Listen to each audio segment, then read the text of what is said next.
Welcome to the update. I'm Eleanor Quirk. There's been violent clashes on the streets of Melbourne as tensions between Israeli supporters and pro-Palestinians boil over.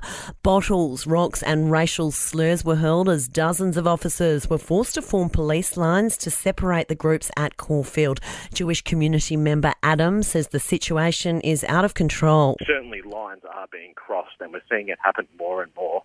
And that is ultimately fueling the fire here. People think they can get away with it. It's becoming the norm. Two men have been winched to safety from waters off the Sunshine Coast after their light plane crashed. The pair in their 50s managed to free themselves from the sunken wreck, clinging to a sinking life raft until they were rescued and taken to hospital.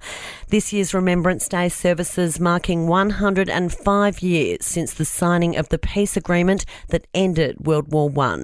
Mick Bainbridge from RSL New South Wales says it's an important day of reflection across all generations. I don't think any of those generations before us would have ever thought that they'd find themselves in the midst of a war, and we never know where the future's going to go, and I think it's important that we remember for many reasons what that sacrifice was. And Matthew Perry's official death certificate has been released almost a week after the Friends actor was laid to rest. It states the 54-year-old was buried at Forest Lawn Memorial Park in LA, close to the Warner Brothers studio lot where he filmed the hit sitcom.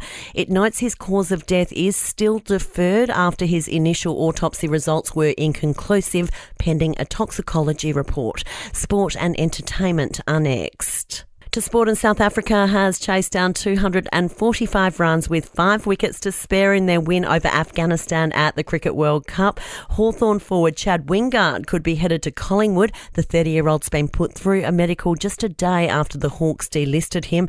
And Luke Brooks has donned the Manly Sea Eagles kit for the first training session with his new club. To entertainment news, and Taylor Swift has made Grammys history, becoming the first artist to score 7 Song of the Year nominations. The nod for hit Anti-Hero means she overtakes Sir Paul McCartney and Lionel Richie, who formerly held the record with 6 nominations. And that's the latest from the Nova podcast team. We'll see you again soon for another episode of The Update.